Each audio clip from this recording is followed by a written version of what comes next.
We're going to be going over the 4th generation 4Runner.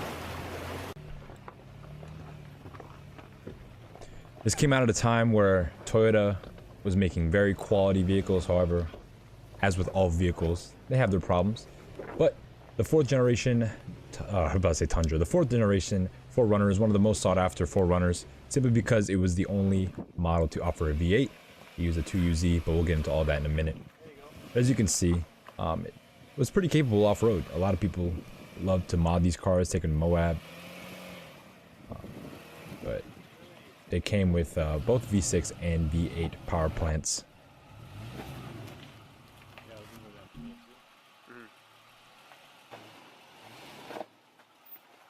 But as you can see, very capable vehicle.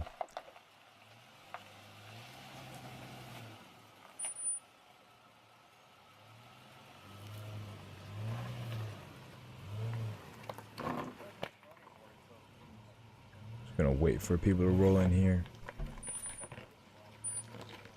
But as you can see, even in stock form, very capable. Okay, here's the Tundra. Oh, here's an old 4Runner. Where's the new 4Runners?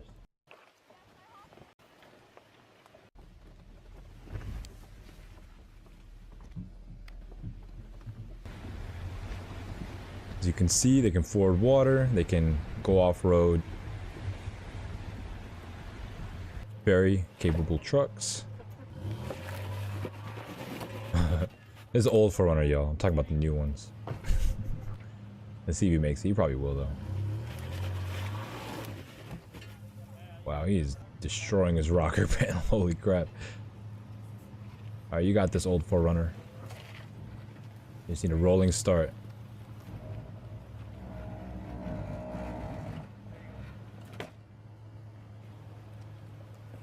Oh, he gave up. The new 4Runner is gonna make it, though. Watch this. I have not seen this video, y'all. I'm just talking.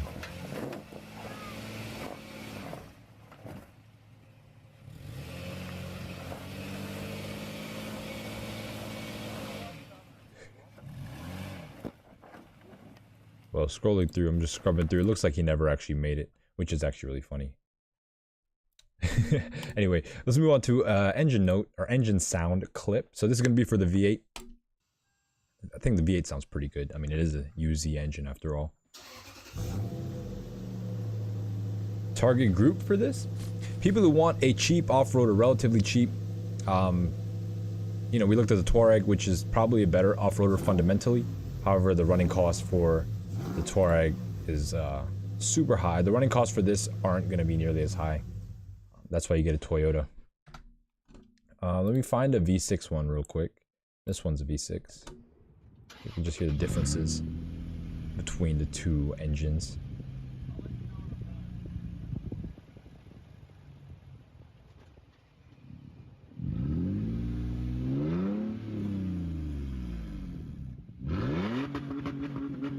So this is going to be that 2GR. I believe it's a 2GR. We'll get into it though. I forget the exact GR, but it is a 4-liter V6. Big old V6. And then finally, we got a modded 4Runner 4th gen. See what it can do on the trail. But this is like the extreme of what you can make your 4Runner into. This is what a lot of people do, as I mentioned, to take to Moab specifically. That's like 4Runner heaven.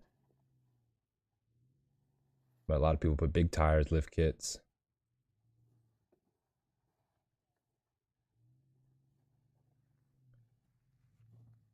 Watching off-roading is so boring to me. I'm sorry. It's just like, you got this, you got this. Let's go. Come on. Which is a stark contrast between actually off-roading, because actually off-roading is really fun and like full of suspense, but watching it, you're like, maybe it's different watching it in person. All right. Yeah, maybe it's just me. But as you can see, this one has a skid plates, it has the bush bar, it has a snorkel even, lift kit, tires. This is what you can do with these. This one also looks like it's a early model year 2003 because it has the different colored cladding, but you have to actually look at the specs for that.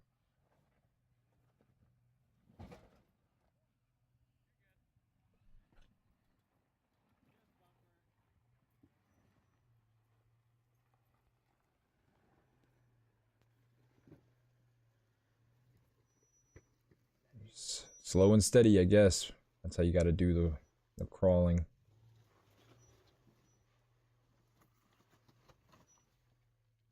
Anyway, enough of this. Let's get onto the actual show. What is going on, y'all? On Warren Cars, back again with another car buyer's guide today. As I mentioned before, we're going over the 4th generation Toyota 4Runner. This went from 2003 to 2009. Very popular vehicle. Again, the era that these were made in was kind of like Toyota's heyday in terms of reliability and longevity. After that, after this generation, the 5th generation and on in terms of model years, that's when Toyota, the quality, dipped a little bit less, even though it's still up there in terms of overall quality. Toyota is #1, obviously, but these older vehicles, the mid 2000s, the late 2000s vehicles are, in my opinion, and I think a lot of people would agree with me, the most reliable Toyota vehicles, especially those that came with the 2UZ. That is one of the most stout, or the UZ family of engines is one of the most reliable V8 powertrains of any make, model, anything. And yeah, you can see them in various vehicles, and all those vehicles are well renowned and revered to this day. So without further ado, let's get into the 4Runner. Before that, actually, quick announcements. Don't forget to join my Discord. All you got to do is hit the link in the description to join. You can see here, Claro's getting it all organized up with all the announcements, which looks really nice. It looks a lot better than before, so I appreciate you, man. What else? Oh yeah, if you join my Discord, we do a giveaway for $50. Well, right now it's $52 because some people have donated to the pot. So every 2 or 3 weeks, not next Friday, but the Friday after that, I'm going to be doing a giveaway for $52. If you want to be eligible to join, all you got to do is join the Discord, as well as liking the video, commenting on any video, and subscribing to the channel, as well as sharing a video with a family, or not. I always say that. Just share a video with somebody. I don't really care who it is. But also, what I'm doing during the shows now is if you want an extra slot on the raffle, you just donate $1 and it gets you an extra slot. It also adds $1 to the total pot. So right now we have Claro and Jacob, they donated $1. And yeah, they have 2 spots on the next raffle. So if you want more spots, just donate. And also the winning amount also goes up as well. Kind of like a lottery. DJ Inferno, what is going on, man? And what is going on, Claro? And what is going on, Jacob? What is going on, y'all? Happy to see y'all here. I hope y'all are ready for the Toyota 4Runner. The Toyota 4Runner actually has a lot of information you have to talk about with it. Like, so many different combinations with this. It got kind of confusing, but we'll get into that in a second. If you haven't liked the video already, hit that like button. It helps me out a lot. It takes you half a second. It doesn't even take you really any effort at all. So if you could just do that, that would be amazing. What else? I think that's it. Shout out to everyone in here. 7 people. What's up? All right, so wow, that's what I forgot to do. I forgot to copy a picture, so we'll take a picture. Which one looks good? This one looks all right. Nice customized version. Resize this. What's I'm feeling 40%. Perfect. All right, cool. And then where did I put all this stuff? Put this over here. Now we'll get to it. So, features of the 4th gen Toyota 4Runner. As I mentioned earlier, 2003 to 2009 were the model years in America for the 4th gen 4Runner. It was based off the Land Cruiser Prado 120 series.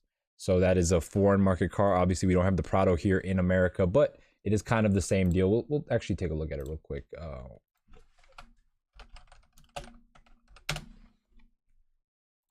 So if you've ever been out of the country, I know some of you guys are actually not from America, so you're probably familiar with these cars. But the Prado, this is what the 4Runner is based on. And this is probably a superior car, but the 4Runner is more American. We'll get into that in a second. Okay, cool. What else? So you have 2 engines for the 4th gen 4Runner in America. You have the 1GR FE, so this is the 4-liter V6, making 242 horsepower and 282 pound-feet of torque. This 4-liter V6 is capable of 5,000 pounds of towing, and it has multi-mode 4-wheel drive, so you can switch between 2-wheel drive and 4-wheel drive only on the V6 models. They also had the V8 using the 2UZ FE 4.7-liter V8. This is also found in the Sequoia. It's found in the Tundra as well. Yeah, I think those are the 2 Land Cruiser. You can find it on all those. This made 235 horsepower and 320 pound-feet of torque, but this was for the pre-2005. Pre-2005, it didn't have variable valve timing. After 2005, they added VVTi, which made the power go up, but the torque go down a little bit. So you had 268 horsepower and 315 pound-feet of torque, and the towing capacity increased to 7,300 pounds. This one also had full-time four-wheel drive. Hey, Jacob Black, €2. Okay, so let me write that down. Actually, I don't want to lose that. I don't even know where I put my pen. So we got Jacob Black with 3 slots now, and we got Clara with 1. These are extra. Everyone else has a slot, but these are just extra slots. So shout out to you. Hey, what is going on, Speedster Speedy? Haven't seen you in a minute. What's going on, man? Also, 4-speed / 5-speed. The 5-speed became standard, or the 5-speed was standard on all V8 models, and it was the 4-speed that was standard on the early V6 models, and then switched to the 5-speed later. So earlier models had the 4-speed for the V6. Later models all used the 5-speed V6 and V8. It was a body on frame car, so important that they don't really make body on frame cars anymore. So this is actually a true truck in terms of the platform. You have front double wishbone suspensions and a solid rear axle. The solid rear axle, obviously, or the way a body on frame truck is set up, you'll notice it when you sit inside a body on frame truck.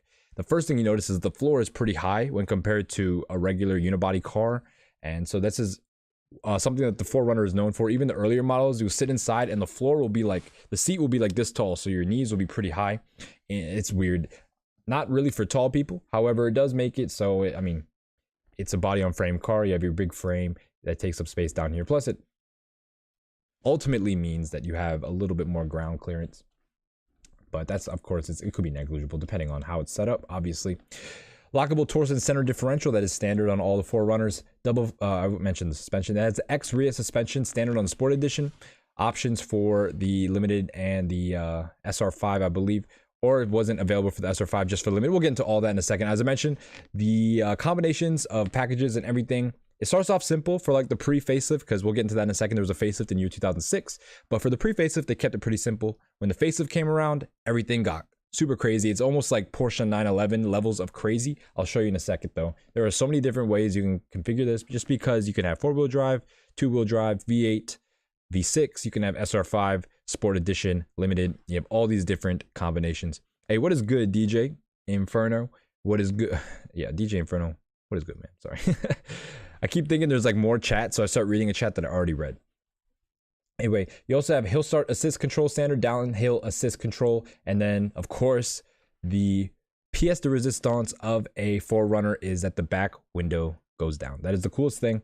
Not many vehicles do it, especially SUVs. You know, trucks will do it, but SUVs, that you really rarely ever see that.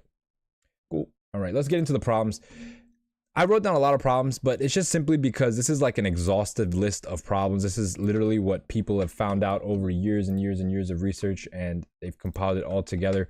A lot of these problems are not as common as people think, but I want to include them so you know what to look for when you are shopping for one of these. So first of all, the V6 timing cover leak. It leaks near the power steering pump. Easy to identify. All you do is open the hood, look at there near the power steering pump. If you see oil, you have V6 timing cover leak. This is on the V6 specifically. You have your idler pulley noise. So this was for the pre-facelift cars. This was a bigger issue than for the facelift cars. For the facelift cars, they updated the placement of the washer. Before, the washer went on the outside of the pulley, and then I guess the bearing was not covered really. It was covered by the block itself or wherever it sat on the engine, and so dirt and debris would get into the bearings and then cause noise with your idler pulleys. The new design puts a washer first and then the pulley, and then you screw it on. So the washer basically protects the bearing from any debris or any dirt to get in there. You also have water pump failure. This is common. I mean, not common, but this is something that will happen. You'll see leaking coolant coming out of the water pump. Definitely want to make sure the water pump is not failing. Head gaskets. You'll see that the only way to really tell the head gaskets are bad if you don't see leaks, or is that it misfires when it's cold and then it stops misfiring as it warms up. This is just because the air leak or whatever, it's not getting the right air fuel mixture somehow because of your head gasket leak. Also, knock sensors.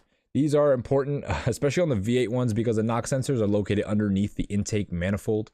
And so if you have a V8 and the knock sensors go out, it's kind of a lot of work to do the knock sensors. And when you do something like that, you also want to Probably change the starter as well because it's also located in the valley of the V. Same thing with knock sensors underneath the intake manifold. Radiator leaks for the earlier models, 03 to 04, and some of 05. The earlier models of 05, they have a different style of radiator, or it's just more prone to leaking. Because it's made of plastic, the plastic edges of it leak, or where the hoses attached to it sometimes leak as well. So you just want to make sure that your cooling system is good. V8 timing belt, you should do every 90k miles. This is a UZ thing. It's an interference engine. You have to do the timing belt, or else you could grenade your engine. The valves and the piston are, you know, they cross over, they occupy the same space. So if the timing's off, they will hit each other and you will cause your engine to fail. You'll have a very bad day. Also, the exhaust manifold corrosion. We're going to talk about corrosion in general. I think that's one of the biggest problems for the 4Runner is corrosion. If you live in an area where it's rusty or where they salt the roads or anything like that, I highly suggest that the first thing, before you even drive the car, before you even open up the hood, you should crawl underneath and look at the chassis. If it's rusted, if you can see holes in it, walk away from that car. It's only going to lead to more problems later down the road. And as time goes on, as these cars get older, you'll see that a lot of these cars located in the north, located, you know, in places where it snows, the chassis are absolutely terrible. And it's funny because Toyota issued a recall with the Tundra, with the Tacoma. I don't know if it's for the Sequoia as well, but I know for the trucks they issued a recall for the chassis being rusty, and for this 4Runner they never issued any recalls. And I believe there should be a class action lawsuit in the making right now. If not, it's like almost getting pushed through for to include the recall on the 4Runners, because it's the exact same problem that happened with the Tundras and Tacomas. It's all the same rusty chassis issue. And so yeah, you want to make sure the rust is negligible or it's been treated with something. If it's just exposed, say you buy a car from the south and you bring it back up to the north, you're just going to have the same problems. You have to get it rust treated if it's not already. Same thing with the exhaust manifold. So that's where I was going with this. The exhaust manifold gets rusty as well. In order to tell if your exhaust manifold is bad or not, is just listen to the car when it's cold when you start it up. If it ticks a lot, then it's probably your exhaust manifold. And yeah, you're gonna have to get your exhaust manifolds, you know, either get new ones aftermarket or get replacements, and it's kind of expensive to do that. It's an expensive job to do. I'm gonna read some chats real quick. Jacob says, or Claro says, V8 is the best option. I agree. Even though the GR engines are very good, like they are very good, and they might even be better for most people than the V8 in terms of just running costs, fuel economy, reliability, everything put together. The V8 is a little bit more costly in terms of parts, and economy is a little bit less. The V6 is really good for everyday people, but not for me. Let's see. Jacob said, how good is Japanese made V8? One of the best, my friend. The UZ range of V8s is probably one of the best V8s that ever came out of Japan. And I mean, that's what's in my Lexus. I have a 3UZ, so it's a 4.3 liter. I mean, it has 300,000 miles and it's buttery smooth. So I can't say anything bad about the UZ V8s. They're amazing. Jacob said, the timing belt, easy to change. I'd say on a scale of 1 to 10 in terms of difficulty, it's probably around a 6 or a 7.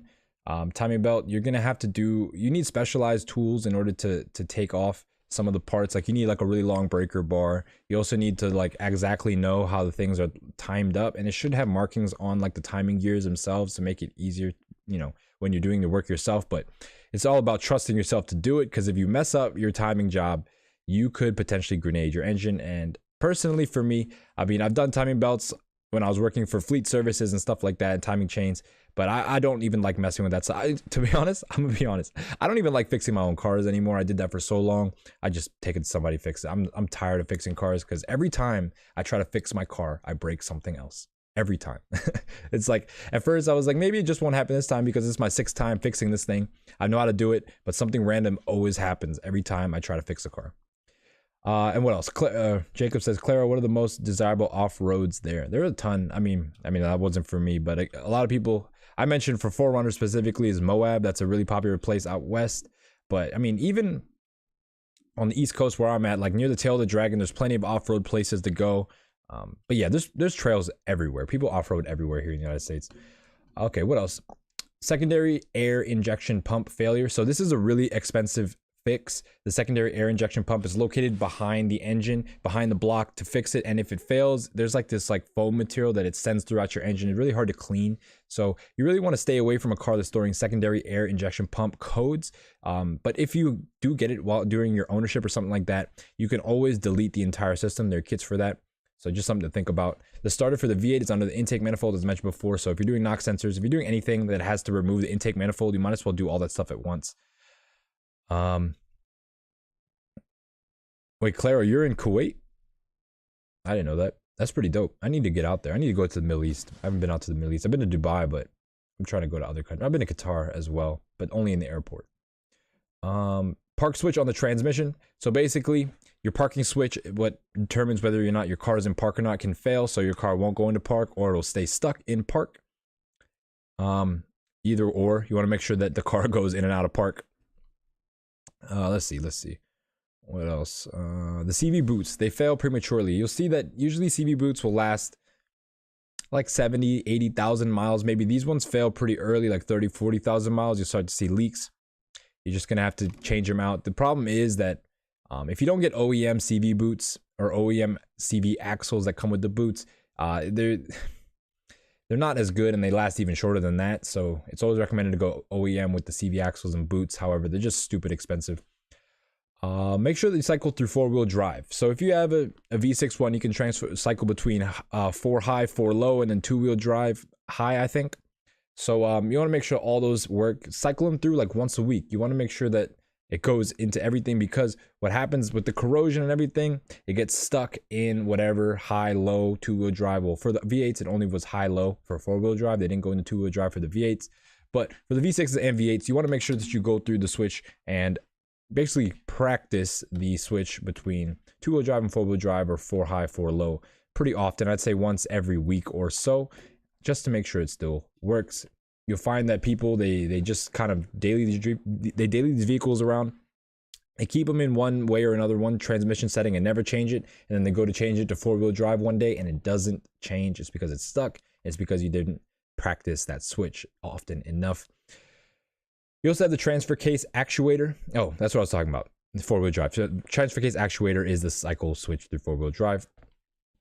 Let's see, front diff actuator as well. This is also front diff, transfer case. This all has to do with the front wheel drive. This is the locking and unlocking of the front wheels. The rear axle seals will fail eventually. This happens on, you'll see on older model cars because they're so old, so 03s and 04s, you'll see the rear axle seals will start leaking around the brakes in the back. Just make sure that the rear axle seals are good. The X-Reus suspension is basically the special suspension. It's just an upgraded suspension, but it's linked crosswise. So the front left suspension is linked to the rear right. And the problem is that when one of them fails, you have to not only replace the shock that fails and not only change the line, but you have to replace the opposite shock. And so the opposite corner, you have to replace 2 at a time. And so what a lot of people do is that when they have X-Reus problems, they just change the entire system out to a standard coil suspension. Yeah, the X-Reus is good, but the reliability kind of takes away from the whole Toyota-ness of it. And then front sway bar bushing. So if you have some clunking at slow speeds, it's most likely the front sway bar bushings. It's not ball joints. It's not other types of bushings. It's going to be front sway bar bushings. They're really cheap, like 20 bucks. So if you have the front clunking issue with these, it's recommended that you change out those front sway bar bushings first and then see if the problem prevails. Usually it goes away. Wheel bearings, you want to make sure the wheel bearings are good. You know, check to see if there's play with the wheel or hear and see if there's like that whooshing noise, that woo woo woo noise when you're driving. These are common failure points on the 4th gen 4Runner. Locked up brake calipers. This is another common thing on the 4th gen 4Runner is locked up brake calipers. If you try to hit your brakes and it pulls one way or another, your brake calipers are probably locked up. Also check the rotors, see if there's uneven wear on one of them compared to the other 3 or something like that to see if your brake rotors are working properly. Again, this is a prevalent issue on these cars. A lot of people have replaced several brake calipers, simply because of the problems with the locked up brake caliper. Yeah, brake line failure as well. So it's only a couple brake lines. It's the ones that connect the front wheels to. It's like right as it comes out of the front brakes and the lines that go along the rear axle. Those brake lines often corrode and then they fail. You want to make sure that you coat these lines, you treat these lines, make sure that they don't fail.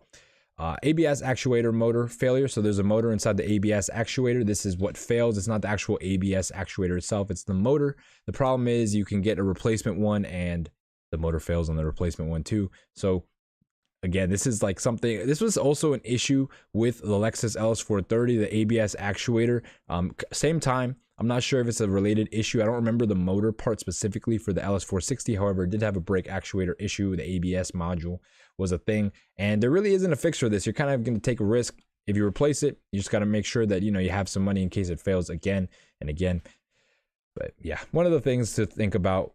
Didn't happen too often. It's not going to be like every car is going to have an ABS failure. Just think about it. It's something to take into consideration. You also have sunroof jams. These sunroofs seem to have some issues, but I mean, you take it and leave it. It's a sunroof. You don't really need it to function for the car to work. So if your sunroof has issues, it's probably best to just leave it closed.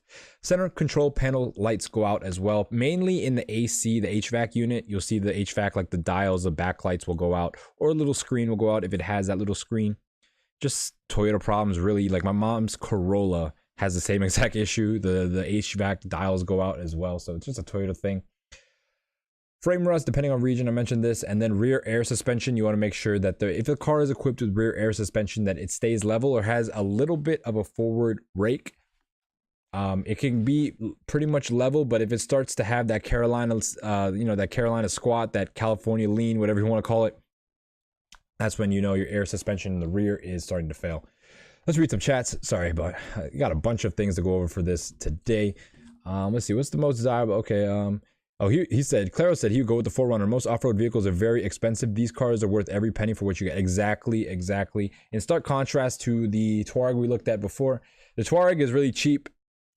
Initially, you know, you get a piece of junk and then you have to spend a whole bunch of money refurbing it to make it a true off-roader or true like actual vehicle. But that's because that reliability in the Touareg is like on par with like a mid-2000s Bentley. So just keep that in mind in terms of repair costs. For the Toyota, you're going to pay a little bit more upfront. However, the longevity and the reliability are going to make up for that cost because you won't be spending hardly any money on repairs. Jacob said, what about a Land Rover? I don't know, Claro, if you want to explain that to him. But any cheap Land Rover you get is a death trap. It is a money pit. The only Land Rovers I'd recommend getting are like 2015, 2016, like later model years and up. And even then, like, we don't even know the longevity of those, but they are considerably better than mid-2000s Land Rovers. Don't get one of those. Just stay away.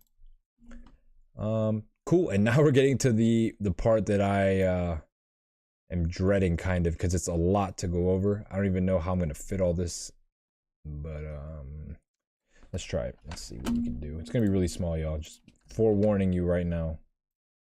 Make this hat. Wow, that is awful. We'll make this 8. It's a little bit smaller. All right, that works. Get this too. Put this over here. A little bit wider. Control A. Make it 8. Always does that, man. Like, I don't know where to click, so it won't do that. All right, perfect. Cool. All right, so a lot to go over in terms of options and even more in terms of the brochures. I'll try to keep this simple, but yeah, it's going to get pretty complicated. Anyway, changing about model year. So in 2003, the early models had optional appearance package that became standard later in the year. So if you didn't get the appearance package, you would have you know, like gray cladding instead of paint match cladding. This came with the sport, basically the appearance package came with color key trim, replacing the gray cladding, silver grille, door handles, and liftgate trim. In 2004, TPMS became standard equipment. 2005, V8 engine was given VVTi. The 5-speed transmission was made standard on the V6 model. So 2003, 2004, you get a 4-speed. 2005 plus, not only do you get VVTi on the V8, but you also get the 5-speed standard on the V6. You also had color keyed exterior trim on the SR5 and limited models, a black roof rack on the limited, redesigned rear spoiler, and a salsa red pearl scheme was introduced to all trim levels. In 2006, you had a mid-cycle refresh. This was the facelift model year. So you had revised front and rear bumpers, rear grille, new projector beam headlights, new LED taillights, additional chrome on SR5 model, smoke chrome grille, tubular roof rack, and step bars. The Sport Edition had circular fog lights with relocation of the turn signals, eliminated rear bumper reflectors. MP3 aux was added, and limited model got unique 18-inch wheels and memory seat system. Can't spell apparently. V6 had redesigned head gaskets to resolve the common failure. So we'll go. I mentioned this in the beginning. The V6, the front timing covered gasket. Actually, no, that was different. The head gaskets are a problem with the pre-facelift V6s, but for the post-facelift V6s, they fixed the gasket design. 2007, no changes. 2008, they offered rollover sensing side curtain airbags, or not offered, it became standard, and also along with front row side torso airbags. VSC disable switch was added. Slightly modified grille. Urban Runner package was available for the Sport Edition V6 4x4, which added a dash TomTom nav, so a little aftermarket navigation, a TomTom one specifically. Alpha guitar inserts in the front and rear seats, 18-inch limited wheels, and color keyed front grille. In 2009, the last model year, the Trail Edition, was introduced. It offered electronically locking rear diff and a switch for the A-track system, also as well as Bilstein dampers. In terms of individual options, these are available for whatever trim package you get. You can get the JBL Synthesis 3. You can either get it simply with 10 speakers, or simply the 10 speaker system alone, or you can get that with a 6-disc CD changer as well, or you can get it with nav. The nav was available for all the models up until a certain year, I believe until the facelift, and it became strictly for the limited models. Front seat mounted side impact and overhead front and rear side curtain airbag. Holy crap, that was a mouthful. Those were options as well before they were made standard. So this is 2003. They were options. They were made standard in 2005, I believe I said. No, 2008 they were made standard. Whoa. But yeah, they were options for all the model years anyway. He also had power tilt and sliding moonroof up to 2004. After that, it became part of the SR5 package, I believe, or part of the Sport Edition. I don't know. We'll get to that in a second. And then color keyed spoiler with center high mount stop lamp, and then front turn signals with DRLs, individual options as well. Hey, shout out to Clean Whips, man. What's going on? What is going on? Clean Whips in the building. Cool. All right. We got through the change about model year and the options that you can get on all models. Now we're going to go over the options that you can get with each trim level. There are 3 trim levels. There are the SR5, there's the Sports Edition or Sport Edition, and then you have the Limited. So we'll go through the options for the SR5 first. So first of all, we have the rear seat audio system with remote control, double-decker cargo system with net, integrated front fog lamps, black running boards, leather wrap steering wheel with shift lever, integrated cruise control and audio controls, home link, auto dimming mirror, 16 or 17-inch wheels, 115 volts AC outlet, rear tonneau cover for the 2007 Plus, third row seating for the 2007 Plus, and then SR5 extra value package for the 2008 Plus model years. This would come with some of these things we mentioned before, but it was a package. As I mentioned before, they had the options at first, but then as the model years went on, the packages became insane. Specifically, I believe for 2006, I don't know what was going on. We'll look at it in a second, but you guys will see that it is completely ridiculous the amount of packages they offered. There's hundreds of packages, hundreds. I don't even know why they did it that way. It's super confusing, but I'll show you in a second. But yeah, this SR5 extra value package in 2008 comes with the rear tonneau cover, leather wrap steering wheel, black roof rails, and power tilt and slide moonroof.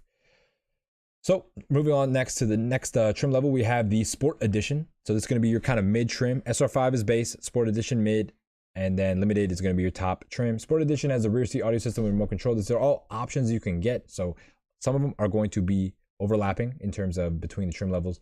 Double decker cargo system with net, black running boards, home link, auto dimming mirror, driver front passenger sun visors. I don't really get this. The driver and front passenger sliding sun visors with illuminated vanity mirror in 2005 Plus. So I guess if you weren't to option that, or if you were to get a pre-2005, they don't slide and they don't have mirrors on the vanity. It's just a visor. You guys can tell me that though. I haven't seen really a pre-2005 visor. Like I haven't really looked at it. Color keyed rear spoiler with high center. So this is going to be the extra value package for the Sport Edition. We already went over the extra value package for the SR5. The extra value package for the Sport Edition for 2008 Plus came with the power tilt slide moonroof, color keyed rear spoiler, double decker cargo system, home link, and auto dimming rear view mirror with compass. And then we have the options available for the Limited: rear height controlled air suspension for the V8 4-wheel drive only. You can get this either with X-Rayas suspension, or you can get the X-Rayas by itself. But if you get rear air suspension, it comes with X-Rayas, so keep that in mind. You also have options for the third row fold away 50/50 split fold removable seats. That is a Limited option specifically. And let's see, where did I put this? The seat thing, I had it here somewhere. I can't remember right now. We'll move on. X-ray for JBL synthesis plus the nav. So the in 2004 plus, as I mentioned, 2003 you can get nav with whatever package or whatever trim level, but after 2003 the nav only came on the limited. They wanted to make it a little bit more exclusive. Power tilt and slide moonroof 2005 plus, and then you have the limited extra value package. This came with power tilt and slide moonroof, X-ray sport suspension, and the color keyed rear spoiler. So ton of different stuff to go over. And I didn't even go over what the packages actually come with. I just went over the options that they come with. So let's get on to the actual brochures. Okay, that's not it, because we got a brochure for every year, and I'll show you how complicated they get after a while. Start off with these three first. So you can see the first brochure we have here is 4 slides. This is going to be the standard features of each package. As you can see, there's a ton. And then the Sport Edition is in addition to the SR5, and then Limited is in addition to the Sport Edition. So they build up upon each other. You can see these are going to be your 4 wheel options. You got your 16-inch steel. You have your 16-inch aluminum alloy. You got your 17-inch aluminum alloy, both 5-spoke and SR5. They're available for both. And then you have your limited edition wheels, or Sport Edition. Wait, no, these are going to be your limited. That's kind of weird. I never realized that. But basically, your Sport Editions are going to be these 7-spoke wheels, or 6 spokes. The limited and the SR5 are going to be 5-spoke, which is weird because the Sport Edition is that middle trim. But here we can see the colors available. We've got natural white, titanium metallic, galactic gray, dorado gold, impulse red, imperial jade, Pacific blue, stratosphere mica, and black. And then limited models include color key cladding. So the cladding, as you can see, is the lower half. And this is a 2003, so it wasn't... The color key cladding became standard in later model years. In fact, it became standard later in 2003. But for the early model 2003, you had to option, basically, you had to option your car to have color match cladding. And this is going to be this side part right here. So these are going to be your options for each package. Moving on to 2004, we can see a little bit more complicated, but, you know, still the same options. Really, 2003, 2004 are kind of grouped together. They were kind of the same. The colors got a little bit simpler. See, as they mentioned, they don't mention the cladding anymore. In 2004, the cladding was kind of done away with. In 2005, we can see a little bit more in terms of stuff on the sheet. This is when the car started to become a little bit more popular mainstream-wise in terms of with the off-roading community. So they started adding a bunch of different accessories that you can get. We'll look at those. Some of those you can see some lifestyle accessories, also some stuff to make your truck a little bit more unique. But they started to get really into this in 2005. This is when they introduced the VBTi engine as well. I'm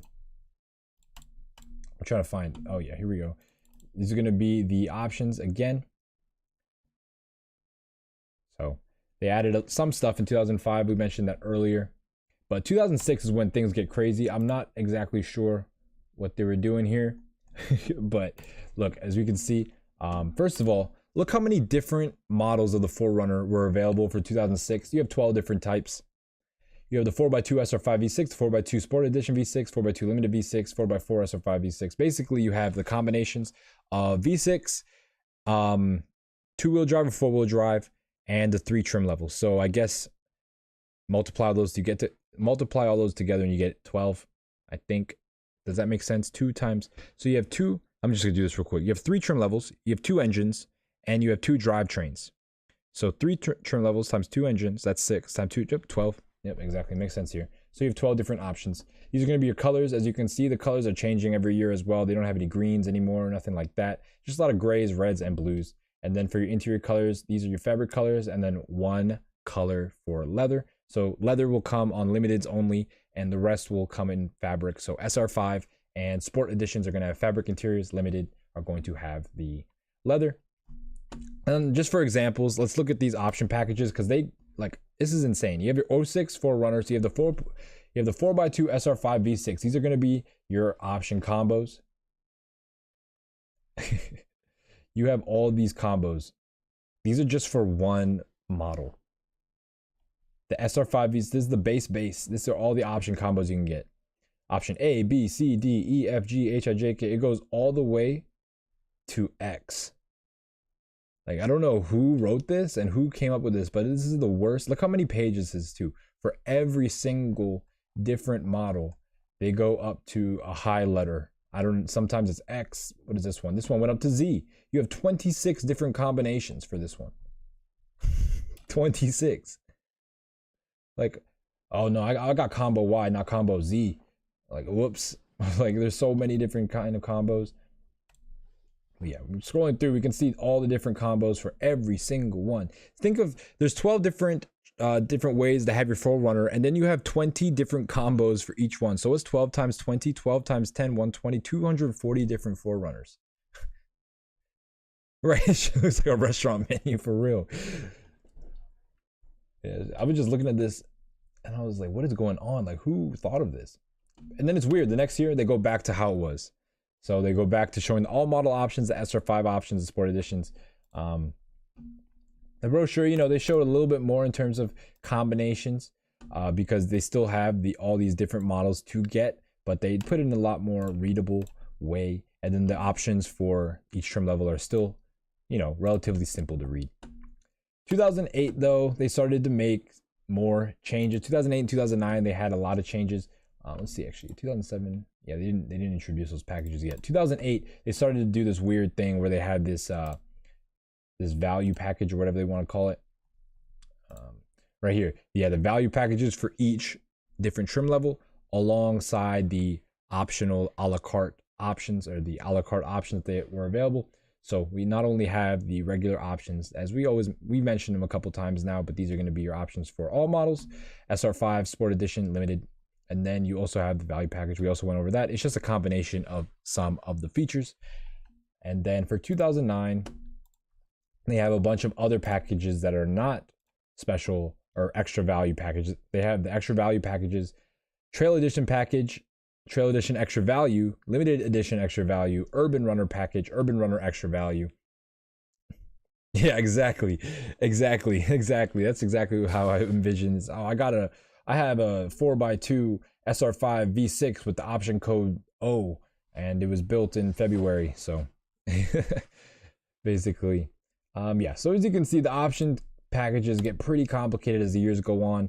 We're just going to focus mainly today. We're going to focus on engine, drivetrain, and trim. I don't really care about all the extra stuff unless it's like a third row seat or something that really makes the car a lot different. Maybe nav, or maybe, I don't know, maybe the wheels or something like that. But just basically the trim will 90% equip your car, and then you have these little optional extras.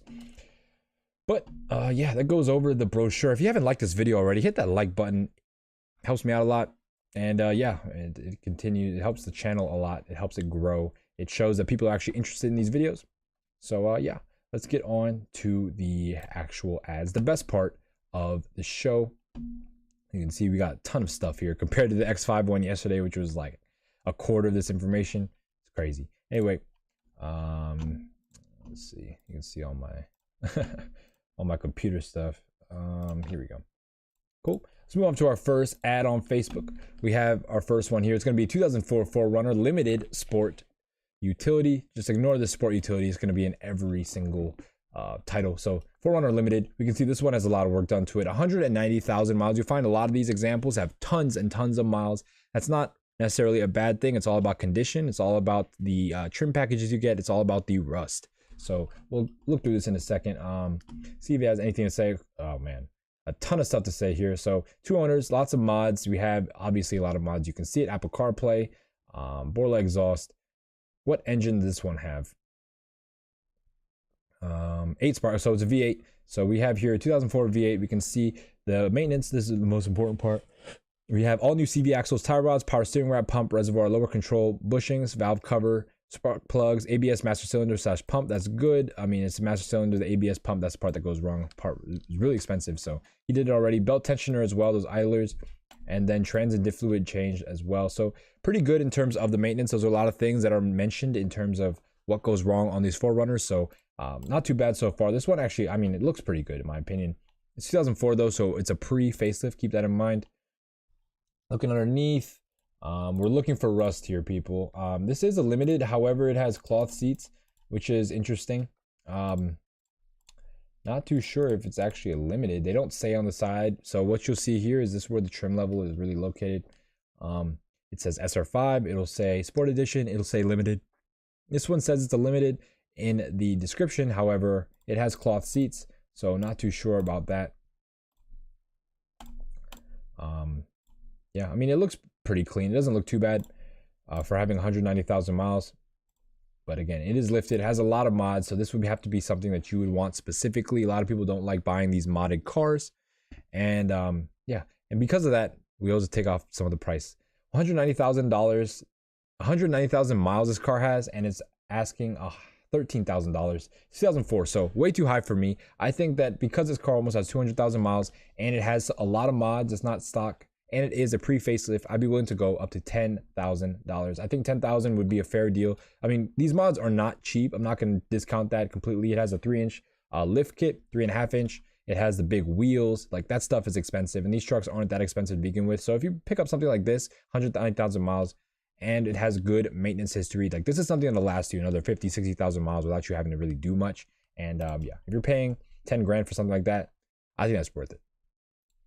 Cool, moving on to our next example. I did not reset these pictures. Give me a second. Gosh, that's what happens when you rush in the beginning. Get a sneak peek. So moving on to our next example, we have a gold one. I don't know why, but these gold ones stand out in my memory. Like, every 4Runner in my brain is yeah, it is gold. Exactly. 10 grand with the mods already done. You're winning in that case. You can go off-roading that day. So here we have a stock one. We can see the price is a lot lower. This is a 2004 limited. It is actually limited. You can see it says limited on the side. Only 165,000 miles. Anything to say about it? V8 runs great. Oil changes on time. There's a few scratches, but runs amazing and sounds amazing. I mean, it probably does. It's a V8, so these are pretty stout vehicles. This is a limited as well. We can see the cosmetic condition of the car isn't the best, though. You can see the gas cap is not aligned properly. You have a big crack right here in the rear bumper.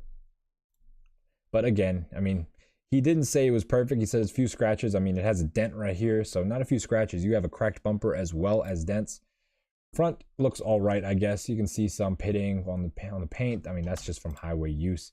Interior doesn't look great at all, though. I'll have to say the interior is probably the worst part. They even put seat covers to cover how bad the seats look. One thing about these 4Runners, they all come with beige leather interiors if you got a limited edition, and I highly recommend not getting, or highly recommend so basically, I'm always a person who wants to get the most luxurious options possible for a car. But for a 4Runner, I think for me, I get, you know, a Sport Edition or an SR5, really, because these leather seats look horrible. Like, look how bad these back seats look. They crack, they wear, even with the covers on it. Like, the covers, like, they don't look good at all. I just wouldn't recommend, unless you really wanted limited. Limited, obviously, it's going to come with some of the extra stuff, like the air suspension in the back, the third row seat for some of them, for some model years.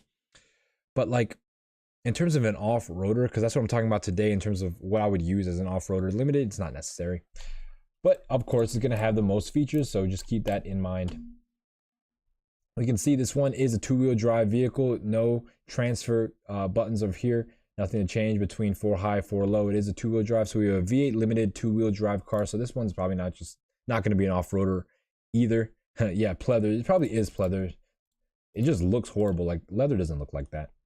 Anyway, two-wheel drive V8 limited, but in really bad condition. They want $6,500 for it. I think for me, 5 grand would be good. 5 grand, and then you have a pretty reliable but cosmetically bad 4Runner. But you know, some people don't really care. So 5 grand, I think, would be pretty good, especially 165,000 miles. That's not even that many. That's pretty low for a Toyota. Cool. Moving on to our next one, we have a 2005 example, 181,000 miles. This one's going to be in white. We can see it's on aftermarket wheels. Has a bumper as well. You also see a roof scoop too. A roof scoop. You also see an Amazon. You also see an AutoZone roof scoop. Holy crap, dog! I can't even speak today. You also see an AutoZone hood scoop as well. That was so hard. Badges are falling off. Condition doesn't look the best, but not too bad. Some cracking on the dash as well. You see it has a cloth interior as well as having the V6 engine. V6 Japanese built, has a 1GR SR5 4-wheel drive. So this is going to be the base model. 400 miles. He means 400,000 miles. But yeah, I do believe it. The 1GR engine is very good. Don't discount the V6 on this car. The V6 is the 1GR. There's a reason why Lotus uses the 1GR in their vehicles. They supercharge a Camry V6, and it's a really good engine. Just keep that in mind. Nothing really to say about maintenance. We can see under the hood, it's not the cleanest, but I mean, it's a Toyota V6. You're not going to be under there much anyway. Interior looks all right, but they do have seat covers, so the seat conditions probably aren't the best. 181,000 miles is also a lot of miles. Nah, I wouldn't say a lot of miles, but it's getting up there. When you get around 200, that's when it gets to a medium amount of miles for this car. So you're getting up there. $6,000 you're asking. I say for me, being that it is an SR5, so it is basically a base model 4Runner, I'd be willing to go up to $5,000 for this one. This one is a lot better condition than the last one, and it also has the wheels and everything. Granted, that price would have to be with the original wheels, which I doubt they have. A lot of people, for these types of cheap vehicles, they're not going to keep the original wheels. They're probably going to sell them. So yeah, if it had the original wheels, $5,000.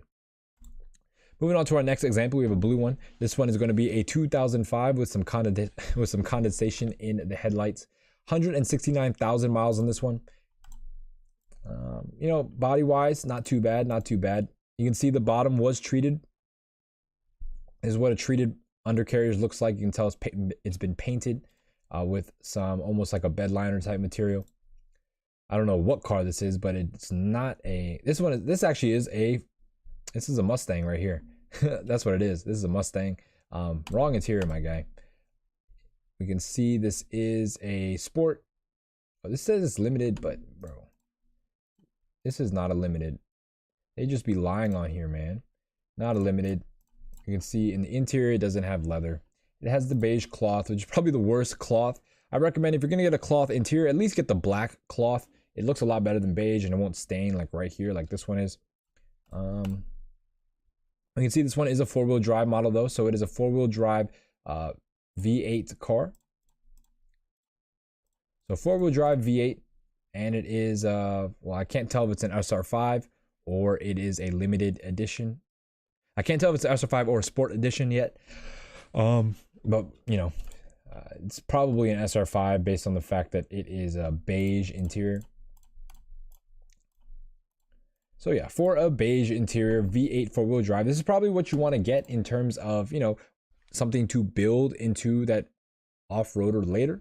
So for that, it could be viable in terms of what you want to get. So do we like these? We do like these. Actually, I don't know. I can't speak for everybody, but I think you should like them. They're very good in terms of value. They're very good off-roading. You just have to get over the fact that they're not as luxurious as some other vehicles out there on the market, but it makes up for that being the most reliable, probably one of the most reliable off-roaders you can get. So if you like going off-road and stuff, a 4Runner is definitely a good choice. Better than most if you want to save money and enjoy and like have a good experience overall in terms of just not having to repair stuff that often.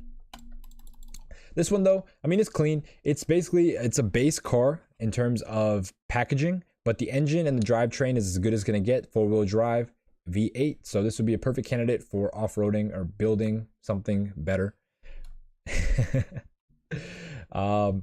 Yeah, for this one, I'd be willing to go up to $5,500.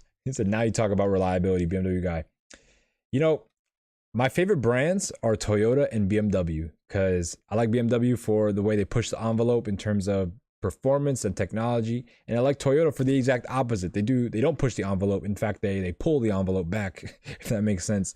They make it so they're developing technology that came out 10 years prior, and they're making it basically foolproof, robust. They take technology basically that came out, they spend 10 years developing it, and now it's actually reliable.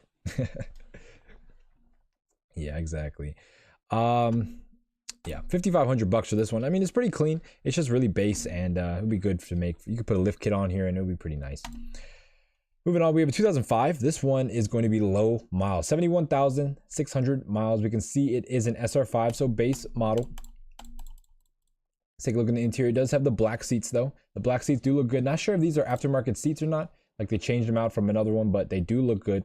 We can see they're clean as well. Dash is clean. The whole interior is very clean on this one. Only 71,000 miles on this example.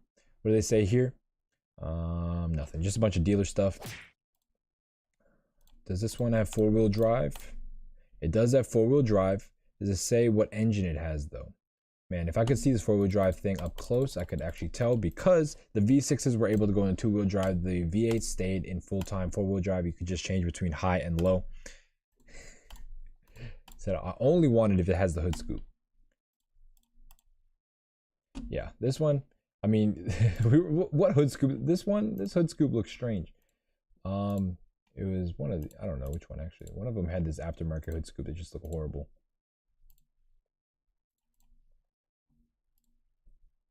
Yeah. I can't tell what engine this has. See, that's the problem. I mean, 15 city, 19 highway. That sounds like the V6. I don't think the V8 would have got 19 highway. The 3UZ maybe, but the 2UZ no. I can't even tell, man. This one's 4-wheel drive though. Why don't they say? Like, they don't show a picture of anything. I'm gonna assume this is the V8 version, just for the sake of the example. It would make more sense price wise. Oh, you're right. You're right. You're right. You're right. The factory hood scoop is for the V8s, but this one is a V8. I don't get it. This one doesn't have a hood scoop. What does that mean? Oh, it says V8 on the grill. I mean, this doesn't have it either. But this one, oh, it did say V8. Slow day today, as you can see. Thank you. Clean Whip saved me there. V8 on the grill. I'm blind, apparently. So, V8, 4-wheel drive, SR5, 2005. Clean example, really. Low miles. They're asking 15.3. What do you guys think? I think 15.3 is way too high. I know it only has 71,000 miles, but 15.3 is more like a facelifted price to me. If it had low miles and it was super, super clean, maybe a limited, it'll be 15.3, or maybe it had some aftermarket, you know, stuff on it, maybe 15.3. I'd say for me, being this is a low mile one, but it's the last model year of a pre-facelift 4Runner, I'd be willing to go up to $13,000. Yeah. Yeah, this one is the cleanest one so far. We'll look at a couple more. I like the off-road builds, so we'll take a look at those too. 2006, so here we go. This is the facelifted model. We can see the front grille changed as well as the headlight changed as well. You can see the headlights on this one look like this, and then the facelifted ones have a little notch cut out. Also, the grille becomes chrome, and it doesn't have this like separated part right here. It's like all one piece around the edge. This one is in white. Let's take a look at the interior. We can see this one is a this one's the SR5 with the leather seats. I'm so confused, man, because it says on here that the leather seats are an option only, or they're standard only on the limited. But then I see all these seat swaps and everything. Let's see what he has to say though. 179 original miles, 179K, vehicle cranks right up, no lights on the dash. You know what? We're gonna look at the options for a 2006 real quick, because I'm getting to the bottom of this. 2006. Oh man, no, 2006 was that year. 2006 was that year when everything was available for everyone. So I guess yeah, if you got a 2006, this is SR5 V6, you could get leather. I saw the word leather wrapped. Yeah, I don't know, man. The 2006 was a weird year, so we'll just leave this one alone. Here's a 2006 SR5. Apparently, does it say on the outside? Yep, SR5. Is it 4-wheel drive? It is 4-wheel drive. And it has the that does not look like a V8 to me. That is a V6. And looking at interior, we can see, yep. So 4-wheel drive V6 facelifted SR5 with leather seats. Not bad, honestly. Like, I'd go for a leather seat SR5. I think that's what I would do. I wouldn't want to get a limited one. You can get a cheap example with the leather seats. Not bad. But it is going to be beige, so they only came in beige for the 4Runner. This one has 179,000 miles, 180K miles, and they're asking 8,200 for it. It is a 2006, so you can ask a little bit more, simply because the facelifted models are a little bit more reliable than the pre-facelift models, especially with the 2006, no, especially with the V6 model. So bearing that in mind, I'd say for a 180,000 mile car, I'd be willing to go up to $6,800 for this one. Yeah, 6,800. And moving on to our last example on Facebook, we have a 2008. This one has the hood scoop. I don't know why, man. I did not even recognize the differences between cars with hood scoops and cars without hood scoops. Like, I'm confused. Some of them have them, some of them don't. You guys can let me know. I'm very curious, actually. We can see here, this one has the V6 and it has the hood scoop, so not really sure about that, but it doesn't say V8, so maybe that's the telltale sign. It just has to say V8 in the grill. But again, that's something small. We're gonna go over basically the trim levels, the powertrains, and the the drive trains. I was say powertrain. I guess that's 2-wheel drive, 4-wheel drive, V6, V8. Anyway, I'm rambling. 110,000 miles for this. It's the second to last model year V8. Second to last model year 2008 V6. There's too many numbers. God dang. Anyway, I'm getting ahead of myself. This one has the TomTom navs option, which is pretty cool. Did it say what it was on the side? So this is a sport edition. So it has sport edition with the nav options, V6 sport edition, 4-wheel drive with nav, and relatively low miles, 110. Not the lowest amount of miles, however, it does look very nice in here. I believe this is actually the let's see. This is actually the, where is that package, man? It's the too much stuff here. Apologies to everyone not watching this live, but this is the, it's one of these packages, man. That was 2008. This is the urban package.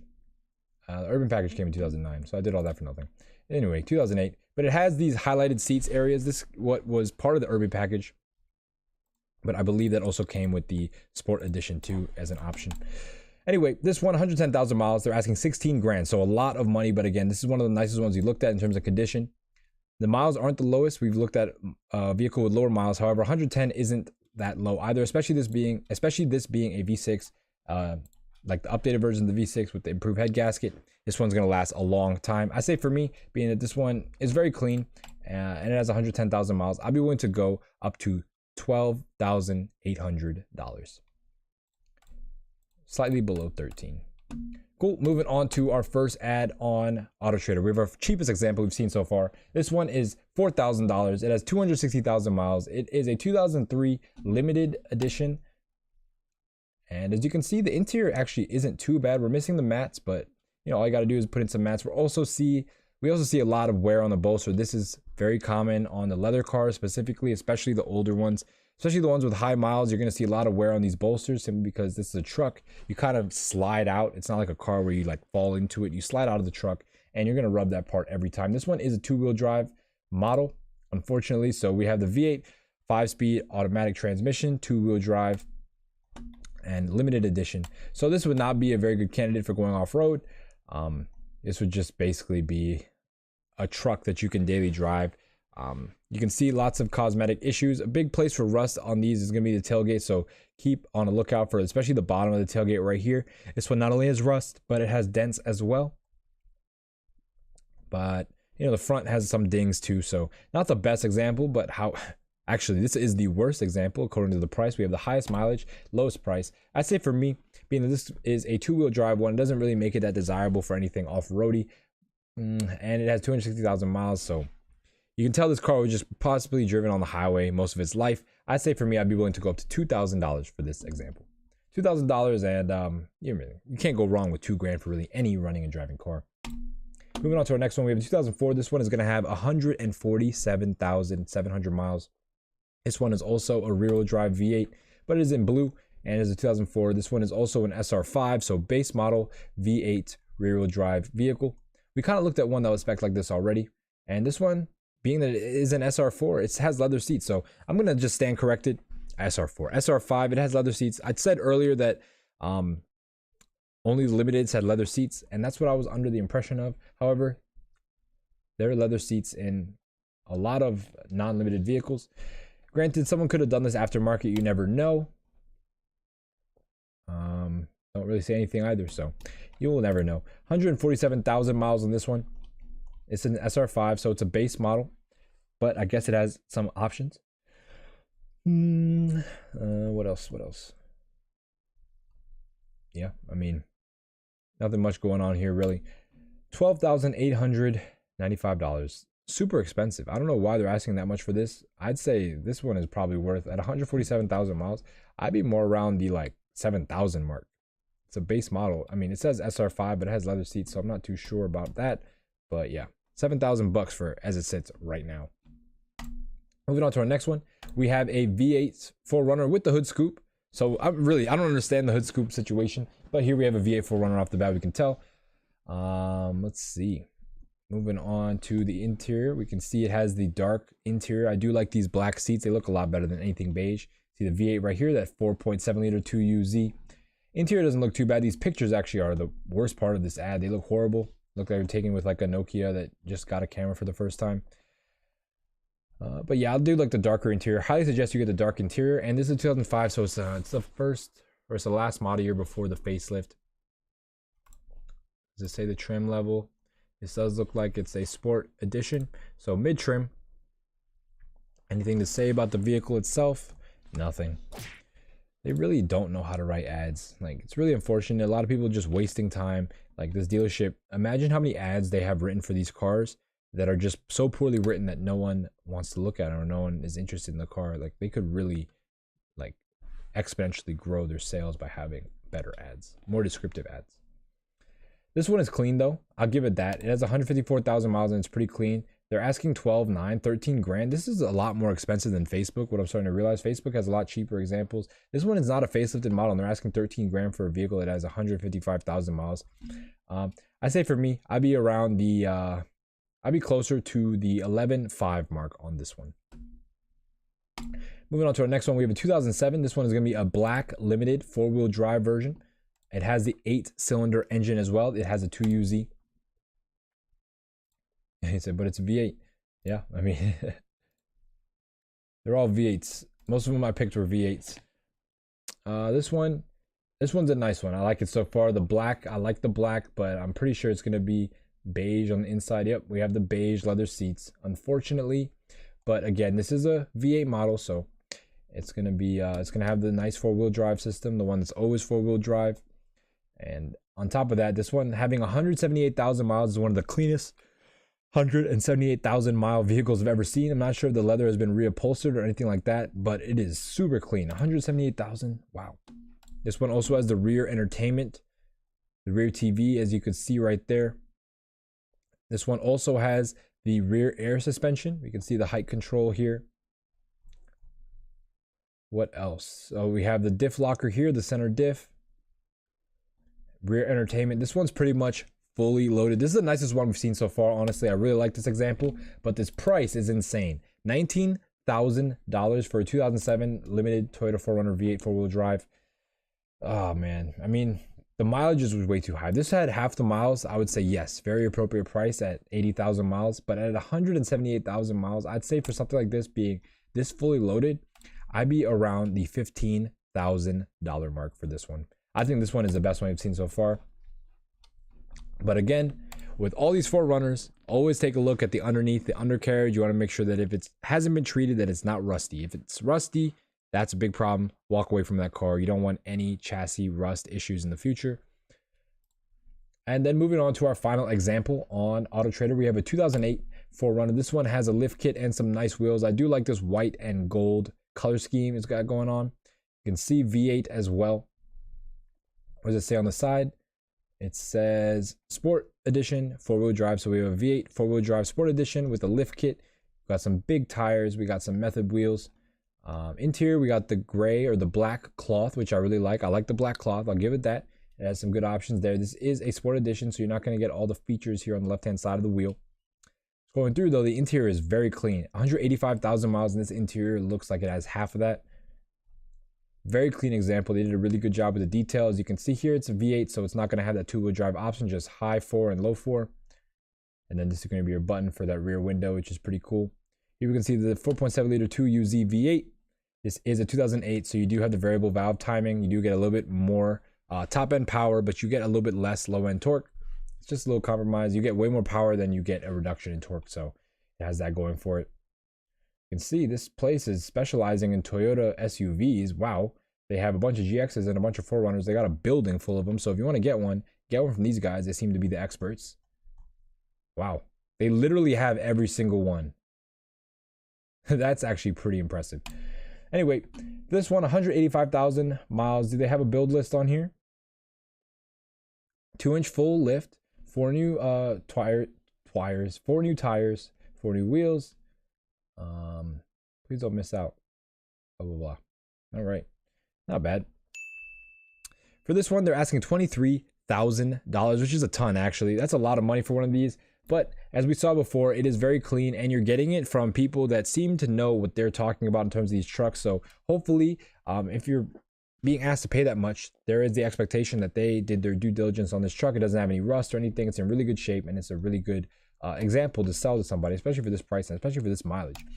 But for me, I'd say because it is so clean and because it has those mods, it's not going to add that much to the price to make it worth 23 grand. It has really high miles.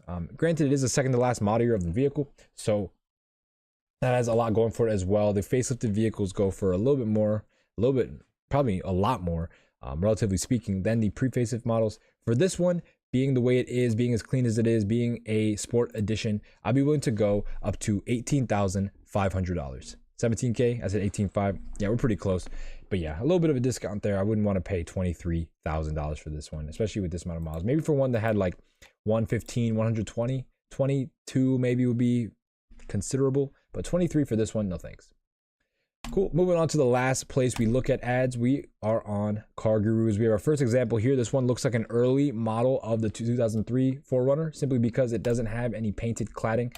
This was seen on the earliest models only, and then it became standard on 2004 plus. But on the later model years, for the later 2003 vehicles, they did offer a package so you could get color keyed cladding. But this one obviously does not have it. It does have a V8, however, so that's good. Looking on the interior actually doesn't look that bad either. We do have the gray seats, or not gray. These are the beige seats, but they do look a little gray in this light. I mean, there are old seats as well. I'm not sure. Honestly, with the first model year, these could be not actually beige. Again, with the first model year, especially the first half of the first model year, they did a lot of changes between the second half of the first model year, and then 2004 is when they kind of streamlined everything. And then in 2006, they decided to make everything super complicated, and then realized in 2007 that that was doing the most. So yeah, for these early models, they could potentially, these seats don't look bad actually. I'll just give it that. You can see it is a V8 and it is 4-wheel drive. So we have the transfer case high-low right here. And you can see it has the split level storage system. That is an option. And this is an SR5. So this is a base level V8 4-wheel drive truck. Good candidate for an off-roader if you get it for the right price, $4,000. It has 277,000 miles. That is a ton of miles. I mean, it is a V8 and my car has more miles than this, so it's not really like, it's not unexpected, but in the quality of this car, the condition isn't bad either. On the outside, you do got some dents and some dings. You got a huge one right here in the trunk. On the side, you got some, the paint quality isn't the best. So you're gonna have to deal with that. But if you could get this for a fair deal, and by fair deal, I mean around $2,000, I'd say that would be a pretty good deal for one of these. $2,000 for a 2003 4Runner V8 4-wheel drive. And then you can do whatever you want to it. You're only $2 grand in. I think that would be a really good deal. The problem with this one is, just based on where it's at, it says it's in Virginia. You really want to make sure that the rust is not too bad. I can already tell that this one looks like it's just gonna have rust problems, to be honest. Let's see if we can see the rear tailgate. Actually, I don't really see any rust on the rear tailgate. That's surprising, but you really want to make sure. Check underneath. Do your due diligence. Moving on to our next one, we have a 2006. So first model year of the facelift, we can see here.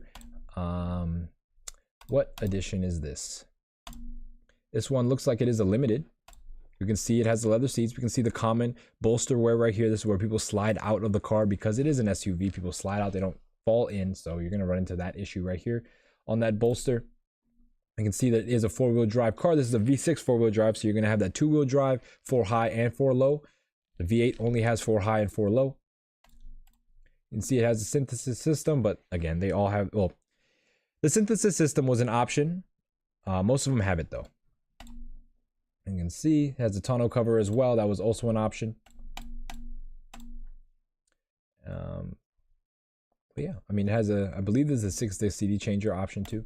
So it has that going for it. How much are they asking? $6,500, and it has 205,000 miles. So high miles on this one, relatively speaking, high miles, not too much for a V8, but the V6 maybe, V8 I think will last a little bit longer than the V6 overall, but 200,000 miles is fine for both of them. You just want to make sure, again, the rust is not bad, and the V6, well, it is a new version. This is the facelifted one, so you don't have to worry about the head gaskets as much, but you also want to make sure the timing chain cover is good on these as well. So just a bunch of little maintenance items you want to make sure are checked off and are in good condition, and then you're good to go to buy one of these. I'd say for me, being a 205,000 mile car, I'd be willing to go up to $4,500 for this one.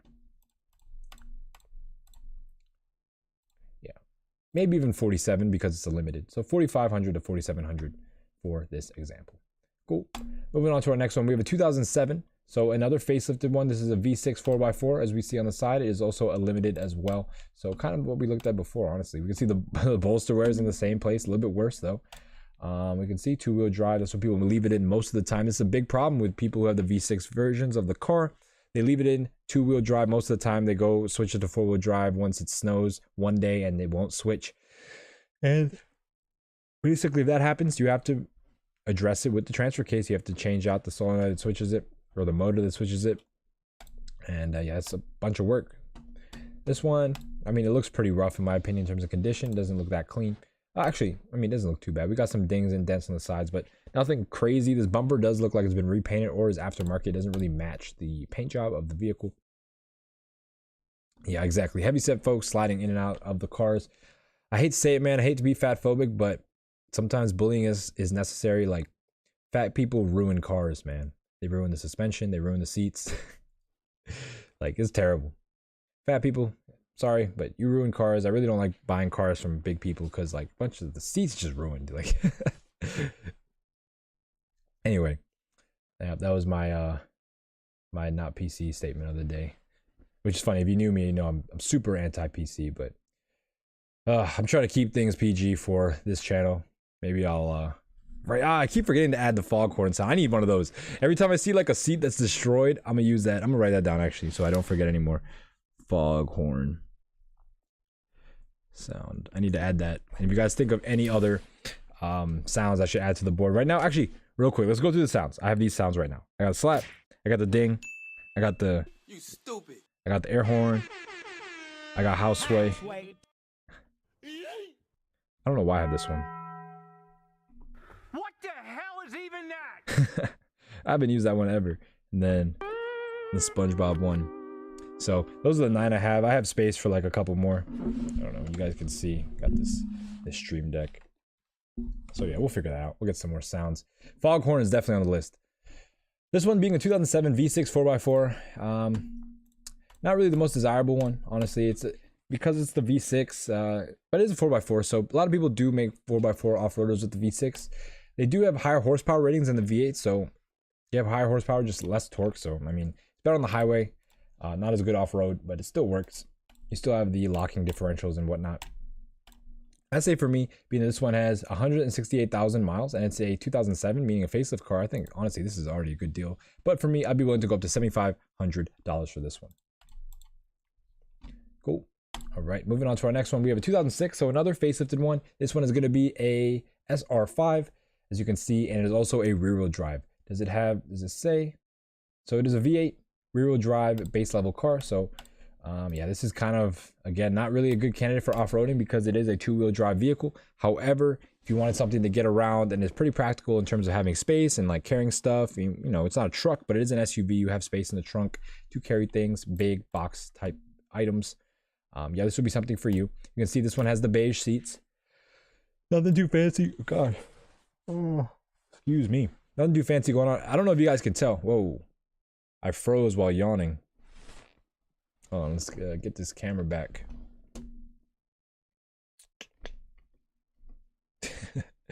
Hold up. Having some technical difficulties with the camera. There we go. We are back. I don't know what just happened, but it froze when I was yawning. That was pretty funny. But oh, I was about to say, I haven't drank coffee in like 3 weeks, y'all. So I'm doing great. I'm doing great. Okay, I just didn't get much sleep last night, but no coffee is actually a cheat code. I used to drink like 3 or 4 cups a day. And before Ramadan, I stopped drinking coffee, and the first couple days sucked, but afterwards, it's like you just get better sleep. You don't feel as anxious. Yeah, if you drink coffee a lot, I highly suggest taking like a C break, not a tea break, but a C break, a caffeine break, and it'll do wonders for you. Anyway, moving back to this one, 2006 V8 rear-wheel drive SR5 base model with the beige seats. It actually looks pretty clean in the interior. So again, it's something just to run around. You want an SUV. I remember once my mom, she got a she got an Xterra and she got a rear-wheel drive one. I was like, Mom, why'd you get that? She's like, I don't know, it was a good deal. So I mean, those are the type of people that are going to get these cars. They don't really care about the off-roading nature. They just want something that is big and can carry stuff and has that feeling of being like an SUV. You're sitting tall, whatnot. $188,000, 188,000 miles for this one, and they're asking $97.50. Yeah, $97.50. So it is a 2006, so it's a facelifted car, and it has less than 200,000. So you kind of you're in the ballpark. I say for me, I'd be around $8,000 for this example right here. Claro said, "I don't drink, smoke, or like coffee." That's really good. Don't do drugs. I mean, like, of course, that's really hard to say because people do drugs, people do everything, right? It's pretty much normalized at this point, but it's not good for you, man. It's not good long term. Like, you only get one body. You don't want to mess it up. That's so, that I started adopting that, that mindset after college. Because, in college, I was doing crazy things, partying, whatnot. I rode motorcycles, got in accidents, motorcycle accidents. We had if you guys didn't know, me and my friend, basically we ran this car club at the University of Maryland, and we'd go street racing every weekend, or not every weekend, every Wednesday. That's when we had meets. And yeah, we were accidents during these meets. We would race all up and down 95. It was crazy times. And then afterwards, like during COVID, when that started to go down, people started dying from these, like, not our group specifically, but people on bikes started to actually die because there was no traffic. So people were going crazy on like the Beltway, 95, 695, 495. People were going crazy, dying. And then I stopped. First of all, I stopped riding because I actually got in an accident myself. Stopped riding. And then I never really wanted to do it again. I really didn't want to take that kind of risk with my body again. Because yeah, I would see how messed up people would get from riding. It's horrible. It's horrible. I remember once around Disney or something. Yeah, exactly. I remember once we actually had a meet. I mean, I'll just put his business out there. It's been a while, but we had a meet. We actually went to another meet, and so the UMD, University of Maryland Car Club, we went as a group to another meet. We were at some like warehouse location or something, and they were drag racing. And so me and my friend, I was on my Triumph Daytona. He was on an FZ6, so Yamaha FZ6, kind of that upright bike. We were racing down the lane, and at the end was like a curb. And so we're racing. We get to the end. It was like pretty even, honestly. We get to the end. I start slowing down. He's not slowing down like that. He thinks like it's like not a curb and it just goes onto the grass and he can just ride around. He hits that curb and flips over, breaks both of his wrists at once. It was the wildest night. I was like, yo, like, this can't be happening. Like, they took him to the hospital. They put him back in a pickup truck and everything. But yeah, he was in casts in college for 6-7 months. He couldn't write. He couldn't even type on his computer. Like, he could use like his fingers kind of and type bait. Like, but yeah, I got tired of seeing people getting hurt, and I didn't want to get hurt myself. I'm pretty lucky that I've had 2 motorcycle accidents, but I haven't been hurt like that. I've just been scratched up. So anyway, moving on to our last example. I really like this one. It's probably the nicest one. The most expensive 4Runner you're going to find online. $35,000 they're asking for it, and as you can see, tons of work done to it. It has that big steel front bumper, it has a lift kit, it has big wheels. It looks like they bed lined the cladding as well to make it look a little bit cooler. It has a nice roof rack as well, on top of having the front fog lights. Just a really sweet looking build. Also has the rear mounted tire as well as the lifted jack to complete it. Everything you need to go off-roading is here. This is also a limited as well, so it's like fully spec'd, and it's a 2000. It's not a facelifted version. It is a pre-facelift, but it is the last model year of the pre-facelift. 125,000 miles. This one is also low miles, so this guy really purpose built this truck. You'll see a lot of these trucks that are built usually have high miles. People probably buy a cheap one and then build it because they're not really going to put that many more miles on it. If you're off-roading, you're not putting that many miles. I mean, you got to drive there and back, but the actual off-roading part isn't that mile taxing. So people are fine with building high mile cars. This one is actually relatively low. You see it's very clean. Even the undercarriage, you can see very minimal rust. You see some surface rust. I believe that's on an exhaust pipe. That's normal. But as you can see, it looks like they did treat the bottom. This right here is a skid plate that protects the fuel tank. This is what usually rusts first. So again, if you're looking at one of these, check this. It's very visible from the side. You don't have to get underneath because it actually sticks lower than the chassis, as you can see here. So you can kind of look over like this. If it's corroded, it points to more corrosion elsewhere. So keep that in mind. Yeah, you can see the big swinging tire gate thing. That's huge. I guess it's nice that you can have a place to sit as well. Nice little place. But they want 36 but they want 35 grand for this example. I mean, they have the nicest one online right now in terms of build, so they can kind of name their price. Do they actually say the build itself? Of course not. So for me, I'd say if I were looking at a Toyota 4Runner 2005, so not a facelifted one, but a V8 four-wheel drive with the a big lift kit with all these aftermarket front and rear bumpers, a tire kit, you got the jack, you have the front fog lights, you have probably some underbody reinforcement as well. I'd be around the $20,000 mark. I don't know, man.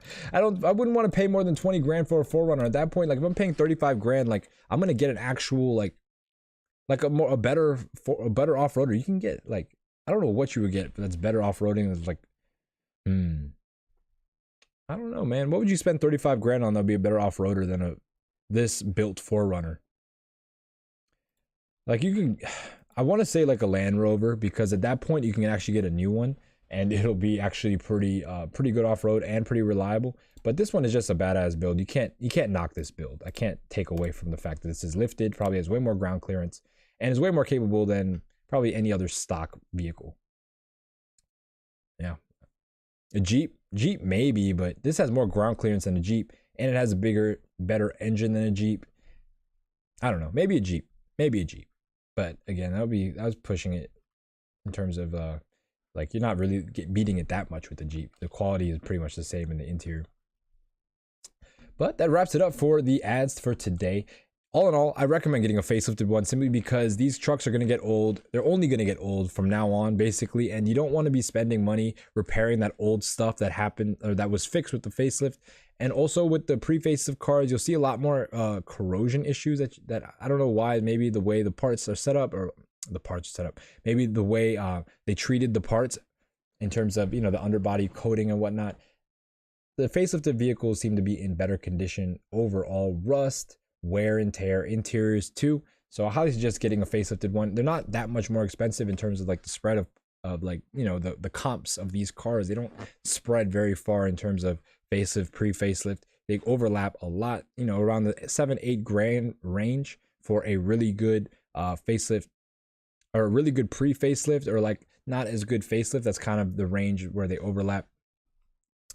Yeah, so I suggest, you know, when you're looking at these, again, rust is the most important thing. Second to rust, make sure it has the right configuration for engine and drivetrain. You don't want to get a two-wheel drive one of these. It kind of defeats the point. So get a four-wheel drive one. V6.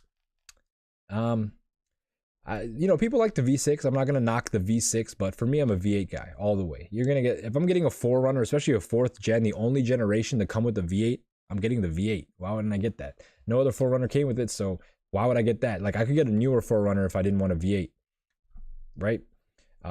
What else? Yeah, I mean, trim level is up to you.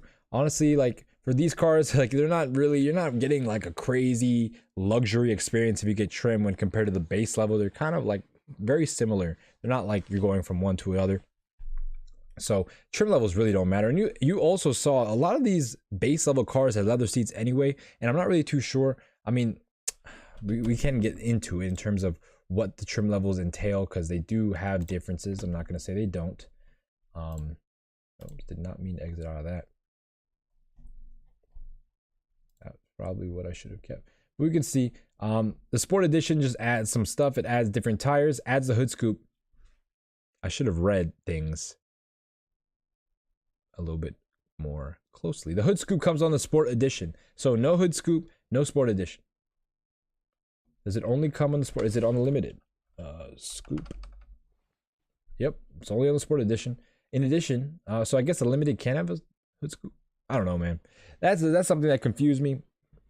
But as you can see, the Sport Edition just has some more features on the outside. You got the fog lamps, leather wrap steering wheel, shift knob, but most of it's going to be on the outside.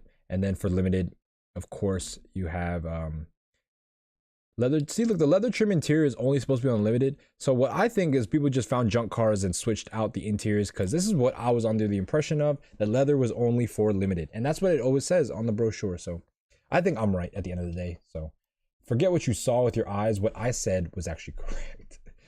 But yeah, you can see how much features come on the SR5 anyway, and it's only like a little bit more for the Sport Edition. And then for this, it's like dual zone climate control. I mean, I guess that's a good stuff to have, but most of it is going to be standard. The 4Runner is just a really good vehicle base. Just keep that in mind. You don't have to get the fanciest one to get a really reliable vehicle. In fact, I'd say that is the case with most Lexus and Toyotas. I had an ultra luxury LS430 first. I got a pre-facelift ultra luxury LS430 and it was great. But now I have a facelifted ML, so that's the base level, not ultra luxury, and I like it a lot more. The features that were part of the ultra luxury, I'm just gonna go ahead and say it. I'm gonna repeat it when I do my full review, but I'm gonna say it now. A lot of the Toyota luxury features are gimmicks because Toyota doesn't actually make like the most luxurious products. Like the luxury features, first of all, they're either gimmicks or they're like 10 years old, right? And they consider them luxury features. One of the only features on the LS430 ultra luxury that was actually a cutting edge technology feature was the radar cruise control, which is crazy for a 2001. My 2001 had, well, it wasn't even radar, it was LiDAR cruise control, and it could measure the distance in between the cars and actually keep that distance, and you could get closer or get farther. It was pretty dope. You just hit the button and it would get closer or go farther, and it would match speed, it would decelerate, everything like that. So that was the only thing. But stuff like the rear reclining seats, the rear massage, the rear fridge, all gimmicks. Like the rear reclining seats made like this. Like it just went down a little bit. The massage, it was just a vibrating seat. It was like literally like your PS2 controller, whatever, like your PlayStation controller vibrator sitting in your seat. That's what it felt like. And then the fridge wasn't a real fridge. It was basically a cool box that routed the rear AC, because ultra luxury has 3 zones of AC. It has the, well, 2 zones of AC. It has a front zone, which has dual climate control, but that is its own zone. And then the rear zone has its own AC. And so it pumped the rear AC into a box, and that was your fridge. It wasn't an actual fridge, it was more of a cooler. And yeah, so well, as I was saying, it's not really necessary to get a limited or a full luxury version of a Toyota, because you're not really getting that much anyway. A lot of the stuff that comes in the SR5 standard with the 4Runner is everything you need to be a good off-roader.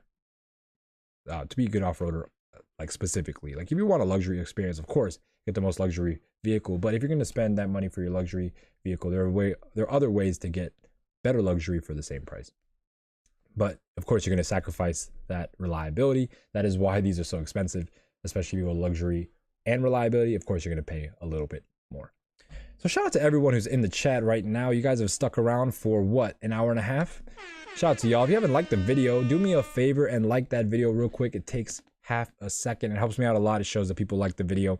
Also subscribe to the channel. 82% of y'all who watch my videos aren't subscribed. I know everyone here in the chat is subscribed, but if you're new, if you're watching this at a later time, hit that subscribe button. I come up with new videos like this every single weekday.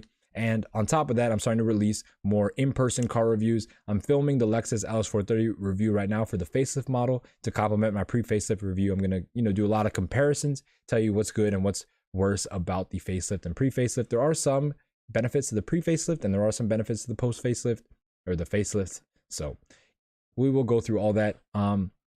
I'm going to try to release an in-person car review every week because I have a bunch of cars lined up right now. I've been taking this time to build up not only this audience, but build up the cars. So I have a strict schedule that I can adhere to. It's not random. So that is in the works right now. And yeah, that's pretty much it. Again, like the video. I can't say it enough. I need the likes. I need them. Like, I'll give away $50 to you guys. I ask for likes in return. That's it. So yeah, shout out to Claro for managing the Discord. Again, join the Discord if you haven't already. It's where all the announcements are for the channel, as well as where I pick the winners from. But yeah, shout out to Claro again. Shout out to Jacob Black. He's always in the chat. Shout out to who else is in here? Clean Whips. And yeah, DJ Inferno too. I will see you guys tomorrow. Actually, hold on. What car is tomorrow? So it was either tomorrow I was gonna do the Honda Pilot or I was gonna do the Cayenne Turbo. One is definitely more exciting than the other, but I haven't decided yet. The Honda Pilot is definitely a very underrated vehicle. A lot of people don't actually know how capable the Honda Pilot is. Specific generations though, specifically the second generation. Like 2015 was the last model year of it, second generation. But yeah, I don't know.